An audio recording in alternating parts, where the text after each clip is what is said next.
class.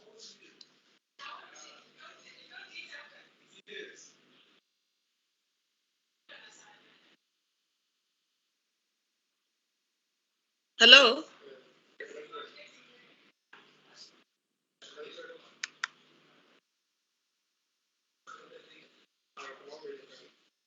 I'm talking to you guys.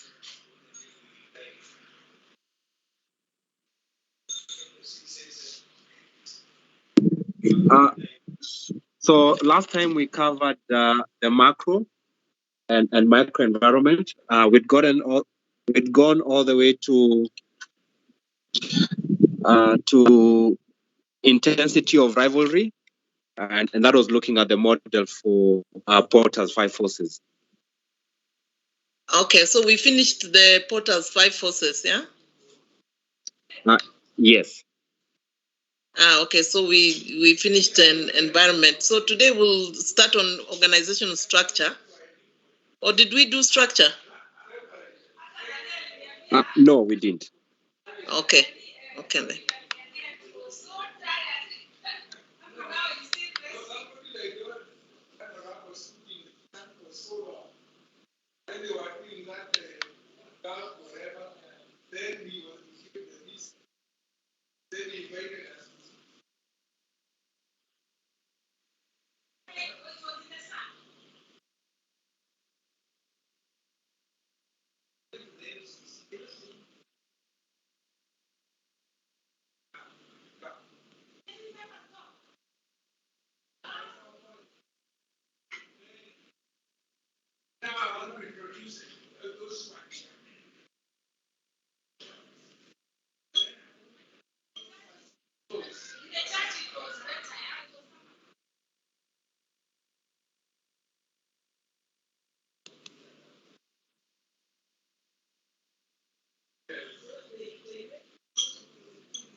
You can see the PowerPoints.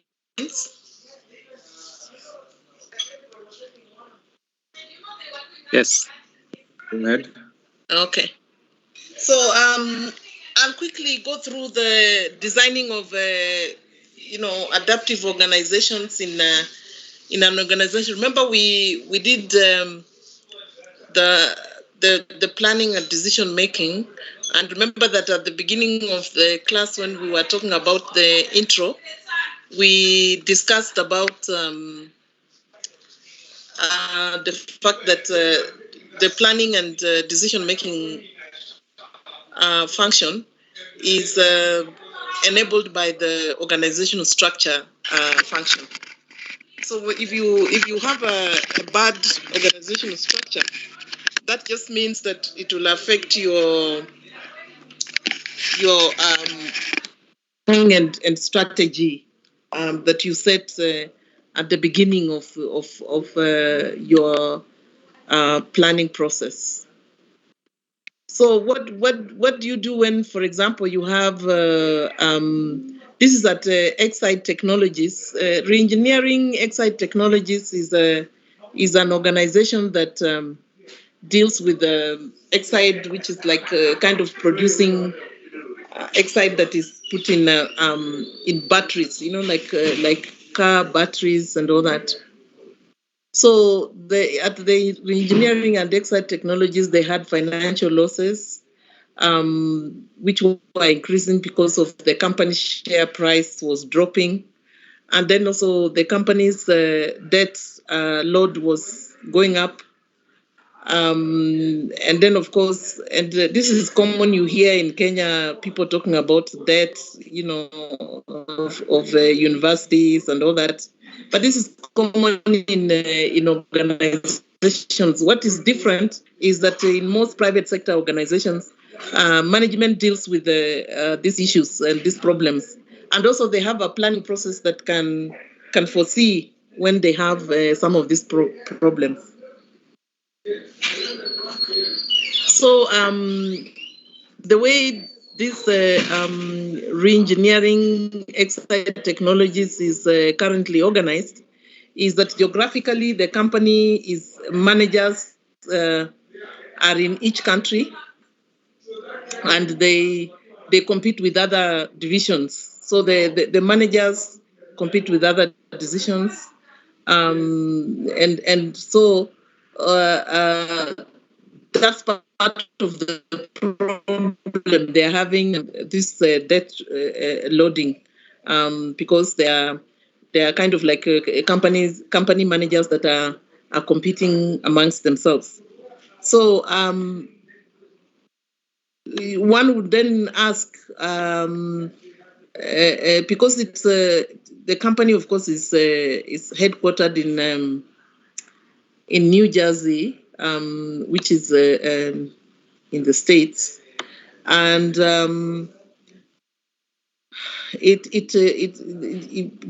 besides being the world's largest producer of industrial and automotive batteries, it is having these financial problems that I just mentioned up there. And so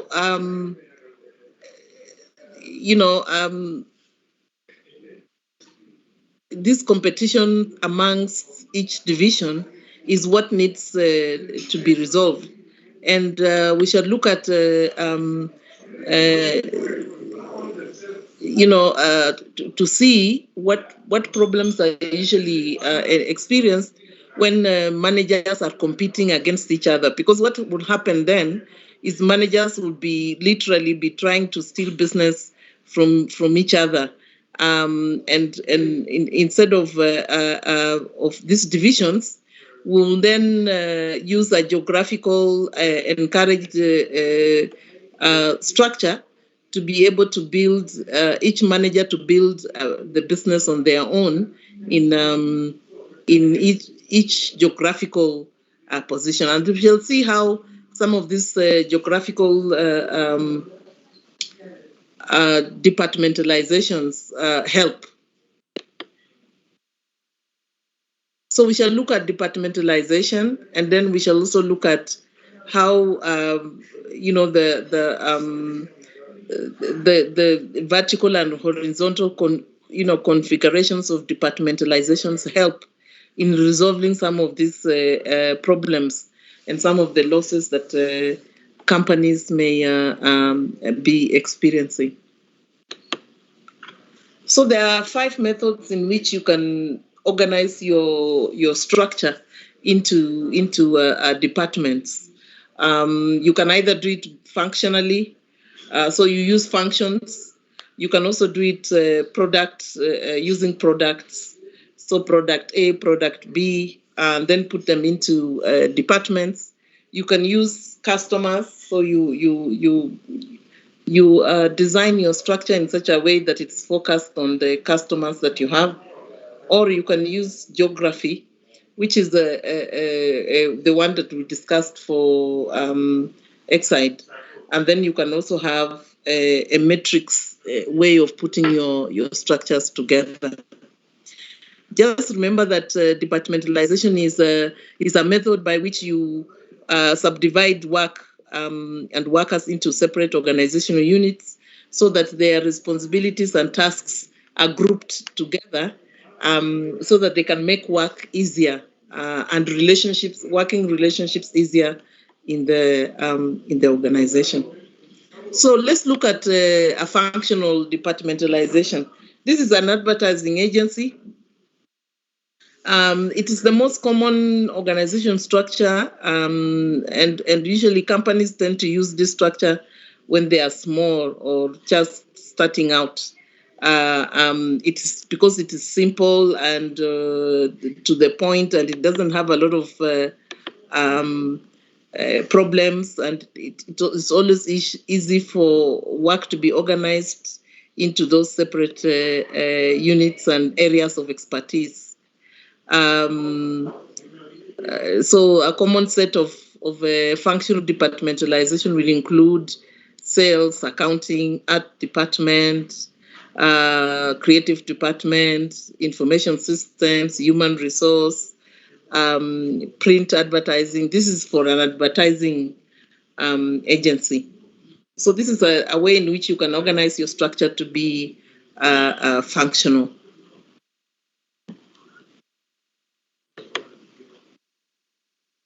What are the advantages and disadvantages of a functional structure?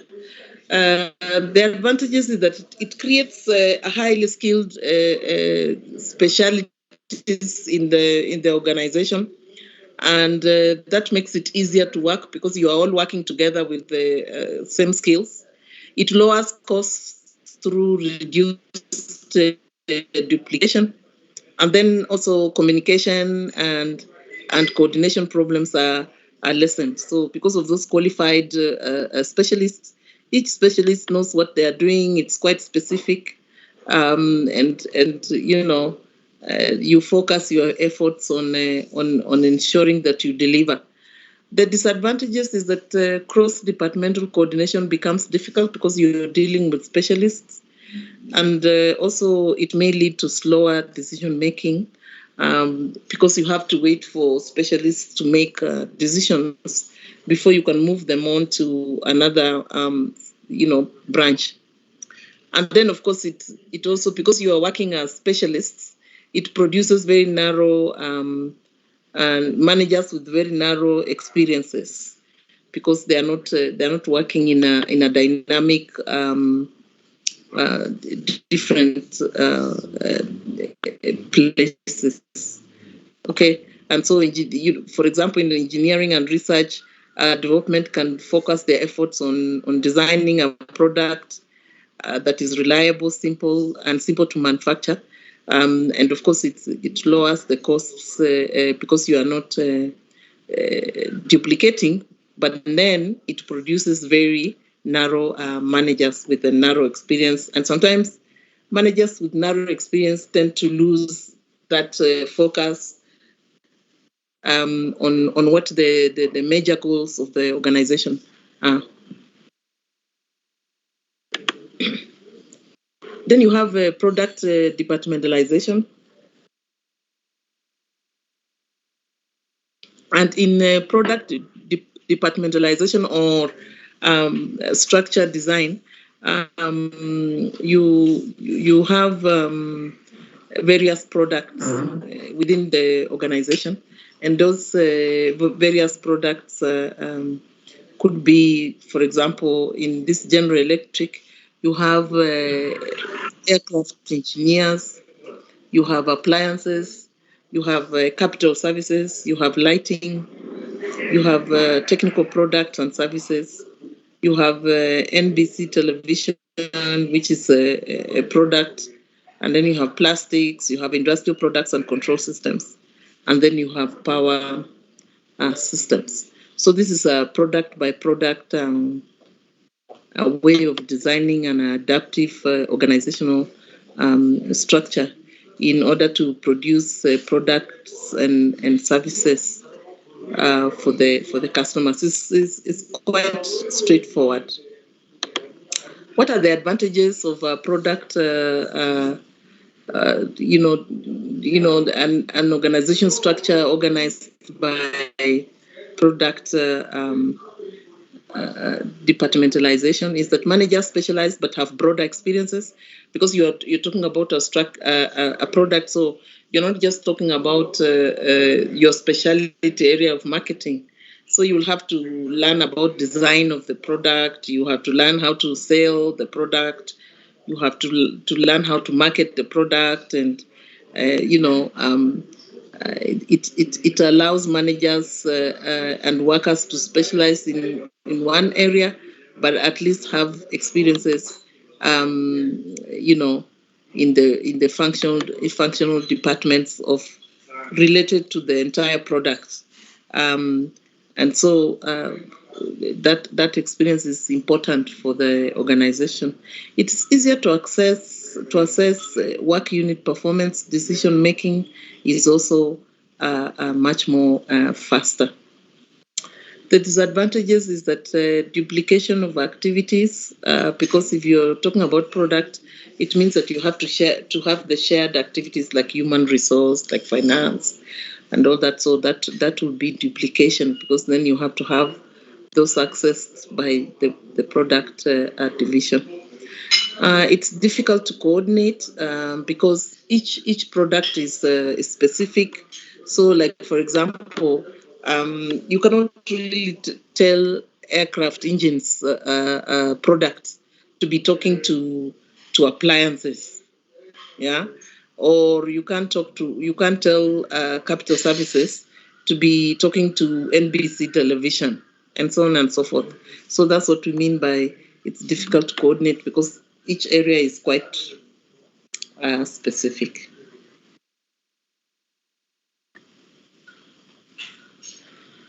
This is another example of an organization that had issues. So the first 3 years were totally unexpected. So Incus was trying to discuss the problem that they had. The products were not selling, so business was slow. And also, they tried to establish a presence in abroad U.S. business partner, but that did not work either. So after sending lots of money on advertising, the partnership lasted 3 weeks in all, and then the first 3 weeks were difficult and also very frustrating. So the customers then needed to get more involved in Ankush. They realized that they need to involve the customers more. So they began to focus on the customer. They developed what they call orbits around their customers. And so this created an egalitarian culture and open communication to the customers, and that helped to start moving their business to look up through customer focus. But remember that once you do that customer service, you need to reposition your organizational structure to focus on the customer, because that becomes then important.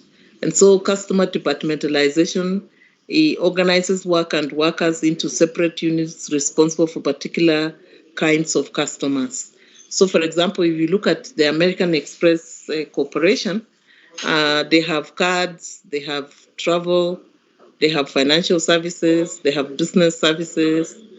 But then under that, they have the common services. So you can see that under cards, you have classic cards, you have lifestyle, and then you have reward cards. And then under travel, you have air card and hotel reservations. You have vacation and last minute specials. And then you have worldwide travel or offices. And then, of course, you have advice and planning. Then you have banking, you have brokerage. And under business services, you have, expenses like expense management solutions, small businesses, and financial services. So the customer departmentalization is specific on the customers that you serve. What are the advantages and disadvantages of this? It's that it focuses on customer needs, and that's an advantage, like the way Ungus did it in order to reposition themselves. And then the products and services are tailored to specific customers. The disadvantages is that there's duplication of activities again, because you are dealing with a focused kind of structure. And then it's difficult to coordinate across departments. And also efforts to please customers may hurt the company at large. In other words, if you're focusing too much on specific customers, you might lose the larger focus. Then you have the geographical departmentalization. Here is where you, like the one of re-engineering exide, where you are having to put your departments into geographical areas.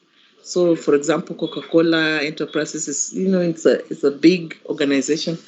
And one of the reasons why it is important to use geographical departmentalization in these large organizations is because then you are able to break up the organization into small units and or into manageable units, not necessarily small. Because if you look at the Coca-Cola Africa, for example, it's a big organization, but because it's in Africa, it tends to be much more manageable. So you have Central North America group, you have the West North America group, you have East North America group, and the European group, and the Africa group, and Asia group, which is not on this PowerPoint here. The good thing about the geographical departmentalization is that they are responsible to the demands of different market areas. So each market area, each geographical market area is specific. I'm told that, for example, the Coke in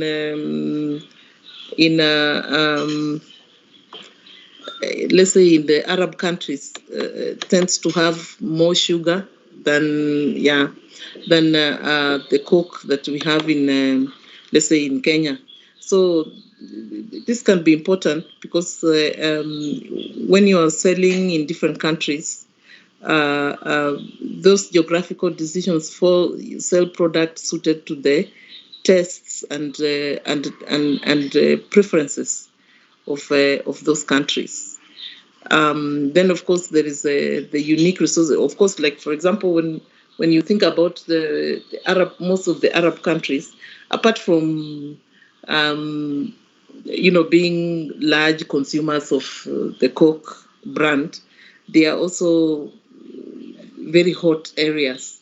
So you need to have the contents of the product in such a way that it satisfies that demand. So probably the Coke in those countries which are very hot has this cooling effect that probably the Coke you have in the US or in Kenya doesn't have. Then you have a kind of a unique resource located close to the also to the customer. And then the disadvantage is that there is duplication of resources. It is difficult to coordinate across departments. And of course, the duplication of resources can be, made worse, especially if you are talking about regional geographical areas, which you have to take care of.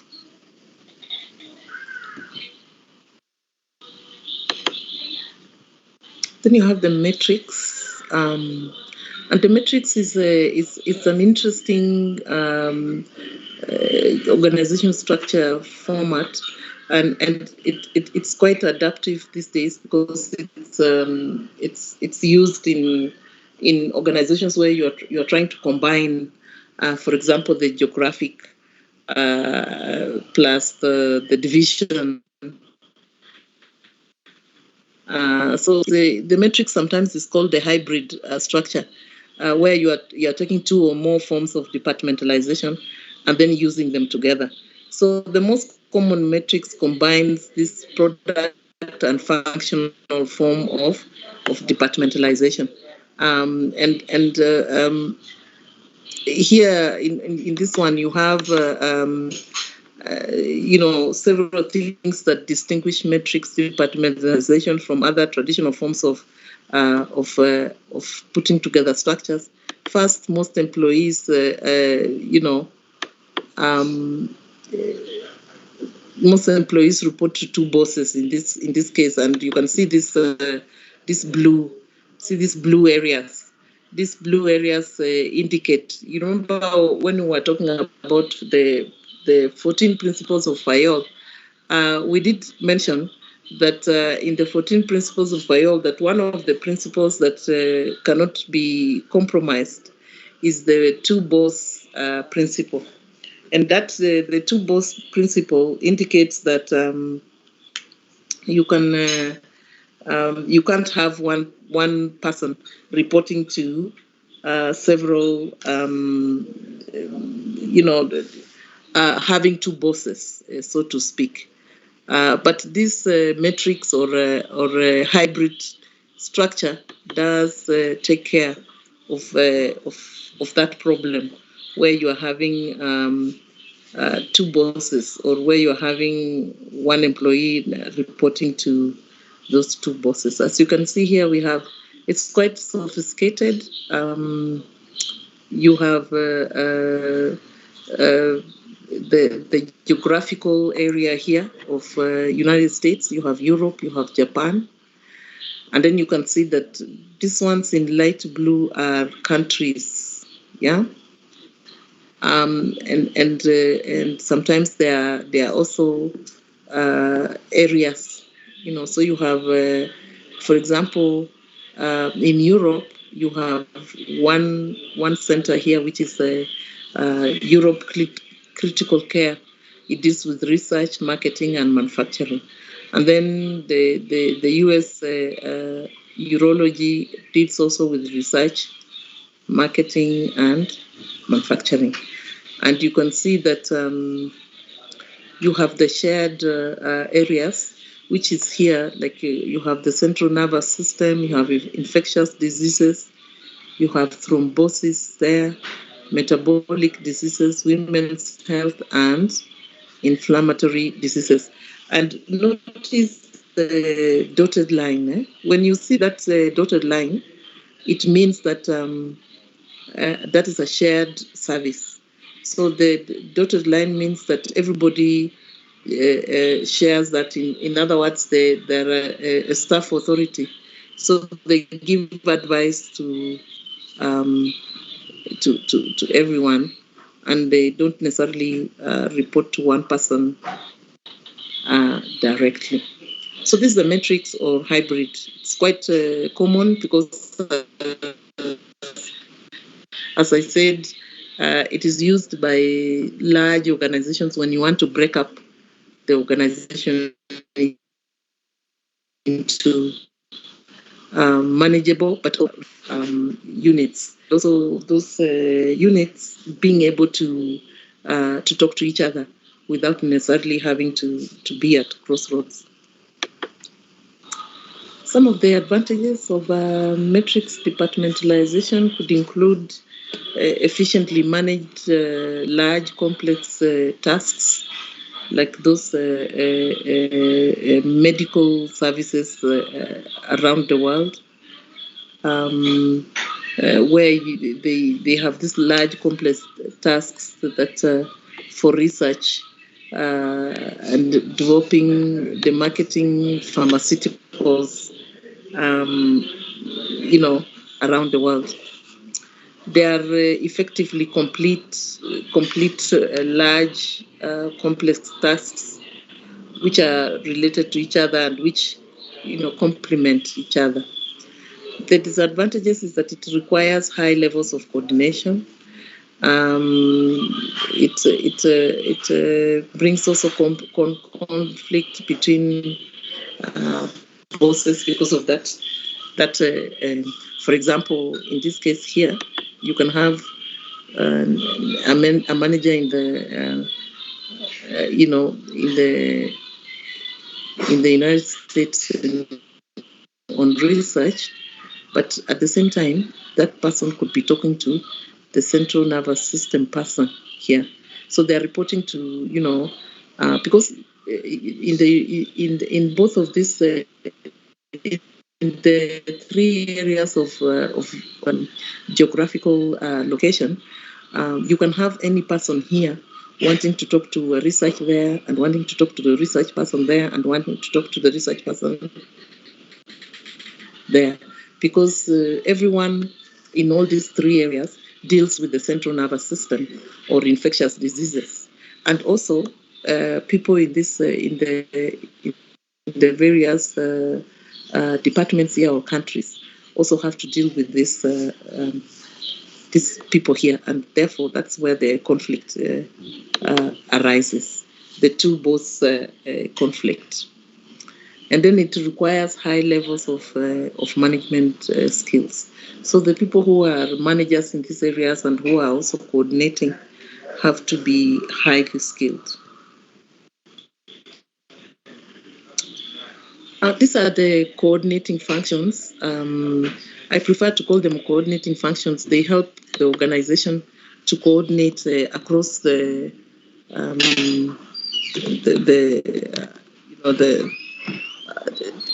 any of the departmentalization that has been undertaken, whether it is metrics, functional, geographical, and so on. So these are the coordinating functions that help managers to deal with some of those disadvantages that we have discussed. So there is a chain of command, and the chain of command really, requires that you have the authority to give to give command.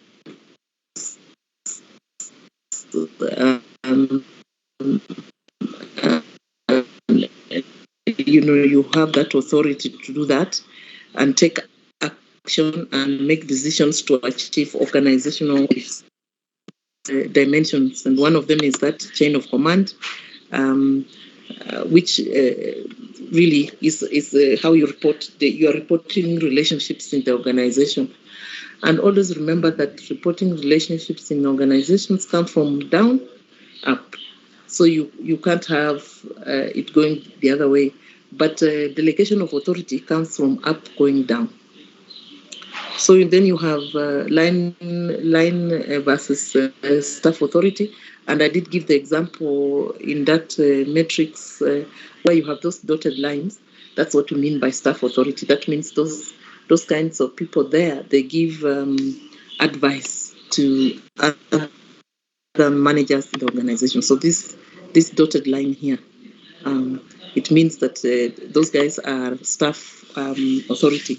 Line authority is where you have that chain, where you are reporting to the next person who is above you. And then delegation of authority, as I said, it comes from up going down, because the person who is above a manager usually has authority in the way they are discharging their duties. And so there are some tasks there that they can take and give to the person below them. And that's what we mean by delegation of authority. And then degree of centralization is how often an institution makes authority or makes decisions based on a central authority. Like, for example, the University of Nairobi, the fact that they have removed schools and they have removed colleges means that they are tending to make the structure very tall. And once you make structures very tall, then it means that your control function only comes from one place. And that's very dangerous for a very big organization, because then decisions are slower and they take a long time. And some of the decisions, if they needed to be made quickly, and because you are your degree of centralization is very high, that puts you in a very risky position. That a situation needing attention, like for example, medical situations, like how do you make a decision before you pay a certain medical condition, or if it's a project that you are bidding and the degree of centralization is so high, that means that decision a bit more, longer, and it can cost the company. As I said, the chain of command is a vertical line of authority in an organization, and it clarifies who reports to who, when you're that person. Usually throughout the organization, people in the higher chain of command have the right, to, for example, to choose, to give commands, take action or make decisions, activities occurring anywhere below them. It has always to be below them. The unity of command goes together with the chain of command, and the unity of command is the one that brings us that one boss, that workers report to only one boss. It is usually violated by the matrix structure, but the reason it is violated by the matrix structure is because you are dealing with the products that managers have to deal with. They deal with complete products and bring those products to the market.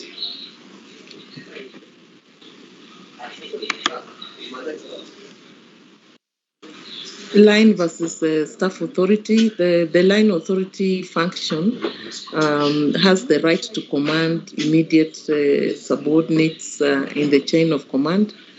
And as I said, this goes upwards. And then an activity that also contributes directly to profit generation, because if you are reporting to someone above you, usually you have very specific things that you have to report to that person. And staff authority function, as I said, is the right to advise, but not command others. It does not generate profit or contribute to profit generation, but it supports. And this staff authority include things like legal, human resource, and so on.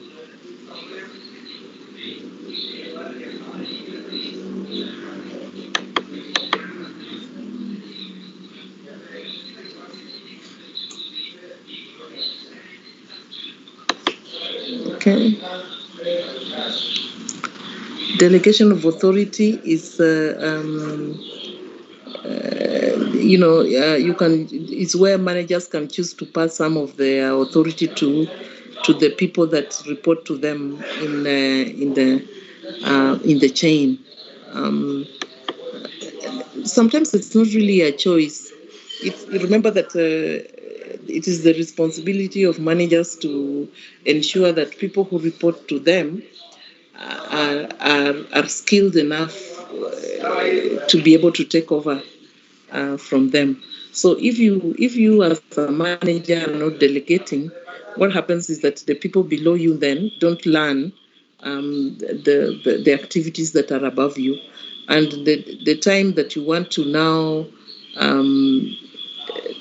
take one of the people below you to take responsibility, it becomes difficult, because then they will not have been given the opportunity to exercise the work that you do.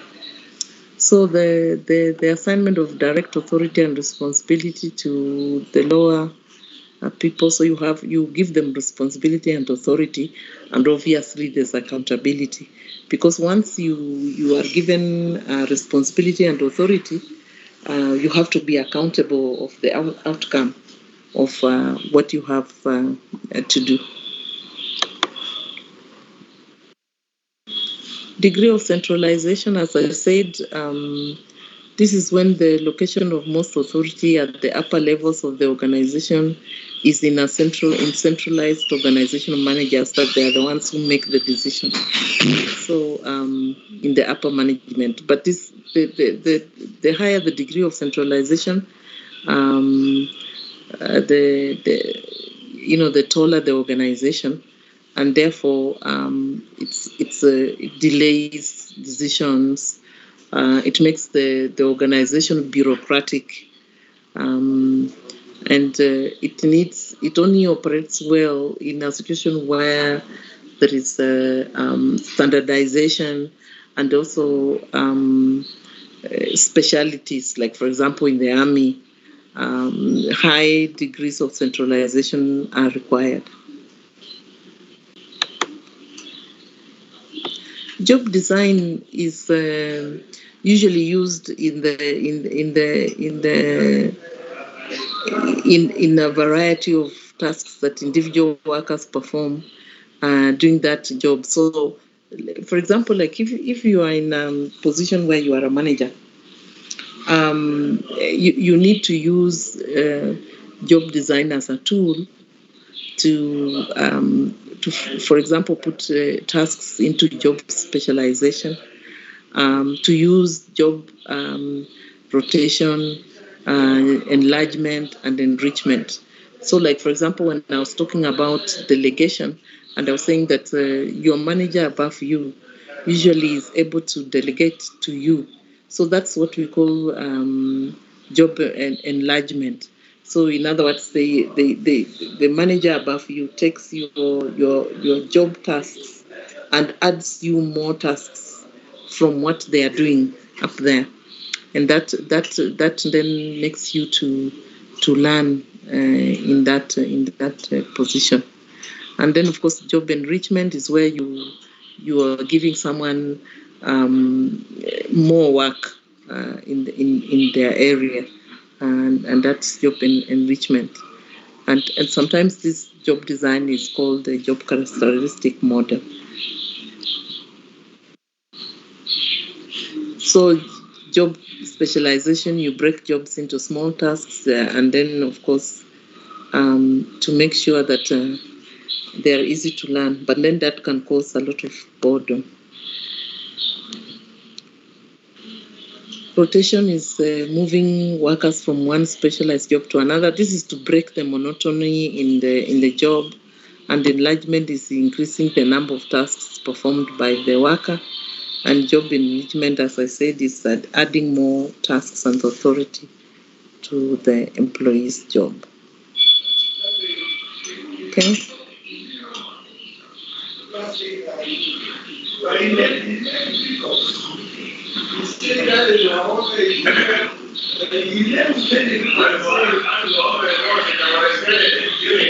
Any questions?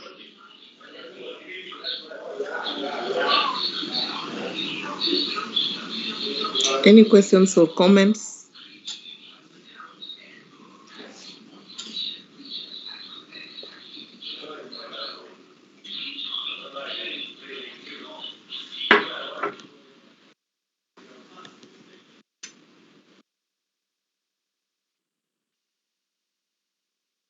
In your opinion,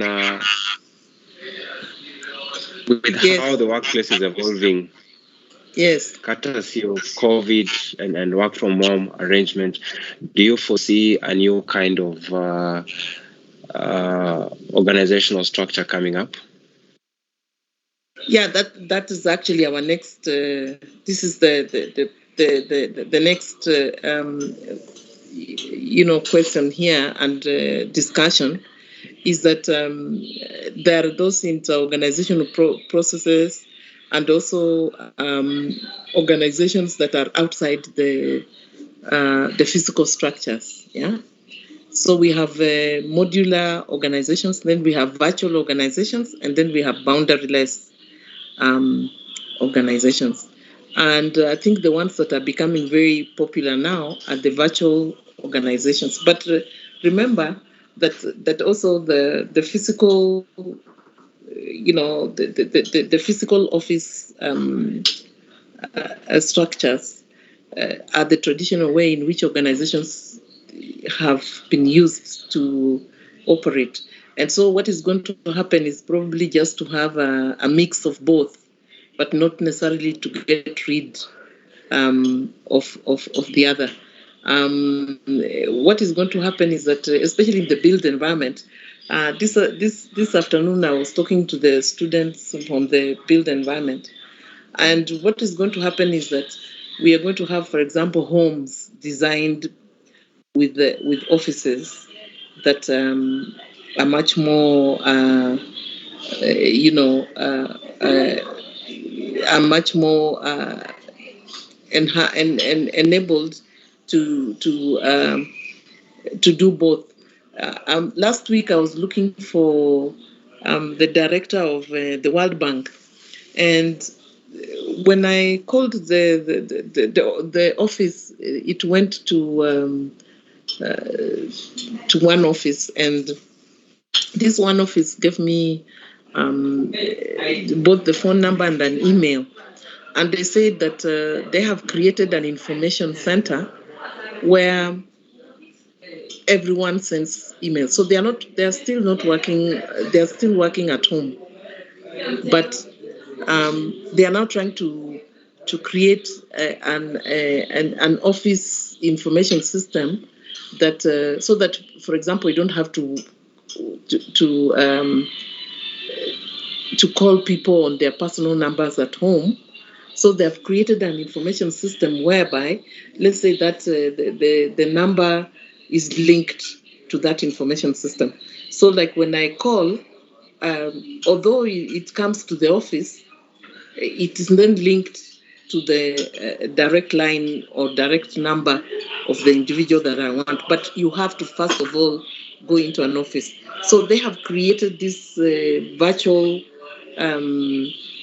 kind of organization, but using an information system that is, I thought, quite sophisticated. So you send your email. You are not sending the email directly to the director.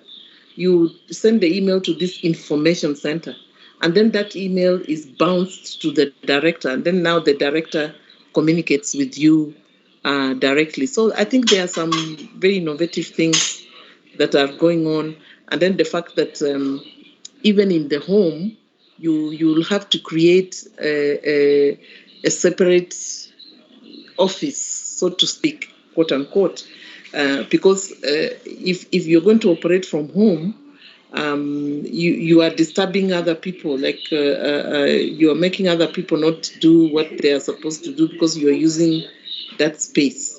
So it means that other than creating this virtual information connectivity, the World Bank will also ensure that whoever is working for them is in an environment where there is an office which is separate from the house, and the built environment will have to work very hard to ensure that that happens. But I don't think that we are going to get rid of the physical office. I think we are just going to enhance the usage of a physical office, and then mix it up with the virtual connectivity. But the challenge in Africa is power, for example. Not only power, it's also the network. Like, for example, this afternoon I was in the tower. In the tower, most of the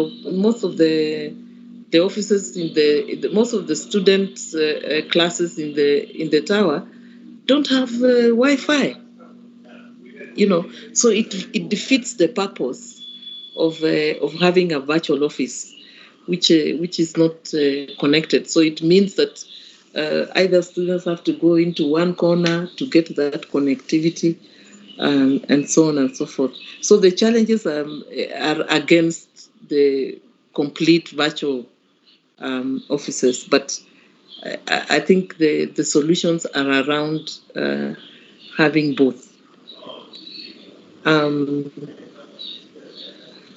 like, for example, in these virtual offices, the modular offices are modular organizations are organizations where you are having outsourcing, like where you are outsourcing your critical, some of your critical, like for example, ICT or transportation, or some people have, some organizations have outsourced procurement and all that, which and some banks have at the beginning when we started having these modular organizations, a lot of the banks had completely outsourced ICT, but then the risks involved are too large, and therefore these days you find that although modular organizations claim that core business activities can perform better, faster, and cheaper, but then the risks sometimes can be too high. And then the virtual organizations, of course, are part of the networking companies. They share skills, costs, they reduce costs. Sometimes, like for example, on the issue of physical classes, the students are divided. There are those students, for example, the students today were telling me that they find physical classes better because they are more interactive. And so on and so forth. But with time, I think as we perfect the virtual situation, because the virtual situation needs those combinations that I've told you, that you have a perfect network, that you have electricity is available, that you have space. So the virtual organization is actually very expensive, especially if you are talking about office-wise, that you always have a working computer or a tablet, and so on and so forth. And then the boundaryless organizations are they break down the vertical and horizontal geographical boundaries by focusing on results rather than reporting relationships.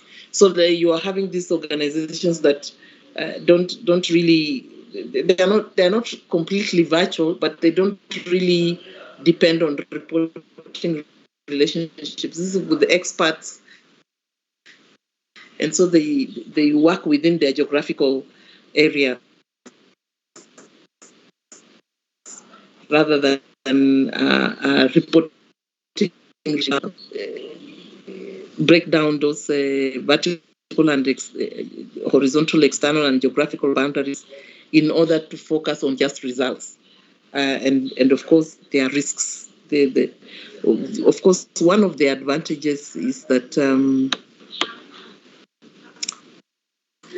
if you are responsible for a problem, then you go ahead and resolve it. Whether you are inside or outside the company, you solve the problem. And then the other advantage is that it leads to a closer relationship with the components of the company's external environment. So you are constantly being able to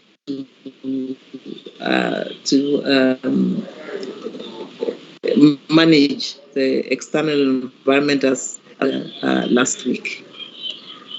But the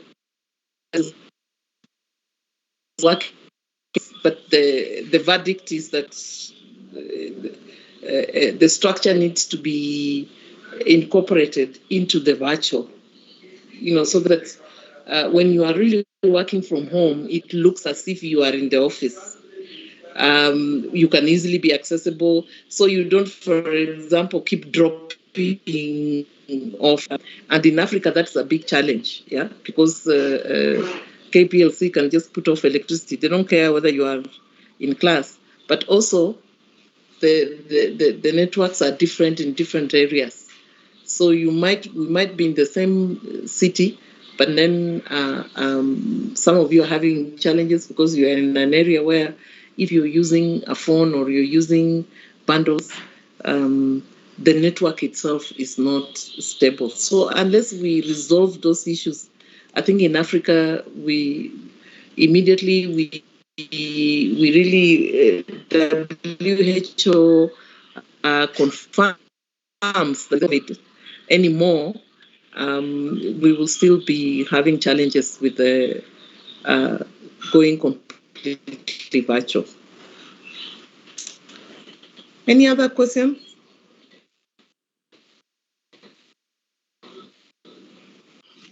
Mwalimu, I have a question.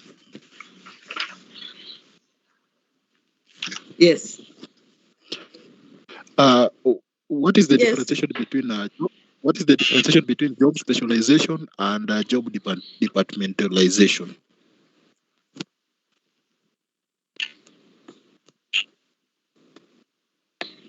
Specialization and departmentalization. Job specialization and departmentalization. Yes. No, job specialization is when you're dividing jobs into this specialized. Go back to here. Job specialization is when you break the jobs into small tasks. Yeah, but departmentalization is the relationship that you create from one a job to another. So departmentalization is when you are putting jobs together. Yeah, but job specialization is when now you break those jobs into tasks. So, like for example, when you are talking about marketing, yeah, you'll then break it down to advertising and sales. So it is easier for someone to learn advertising and sales rather than learning the whole job, which is marketing. But when you're doing departmentalization, you use jobs, which is the relationship between marketing and accounting, for example. That is when you are departmentalizing. But job specialization helps you to do coordination. So it has nothing to do with departmentalization. Job specialization is one of those coordinating aspects that help you to make sure that jobs are understood and are done correctly. So you are just in job, in a job, it's composed of a small part of a latter. So like marketing and maybe sales and advertising. You can say that those two tasks make up the bigger job of marketing. Okay, is that clear?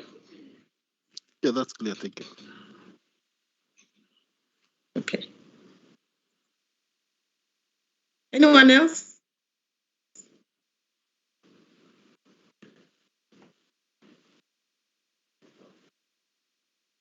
No?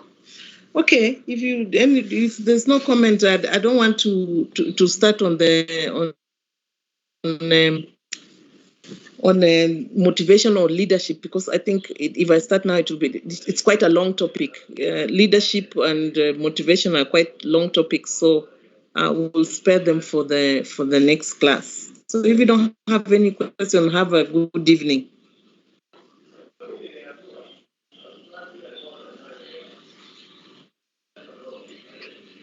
Thank you. You too.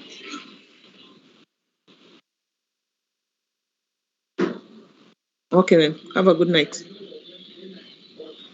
Good night, too. Good night. Good night.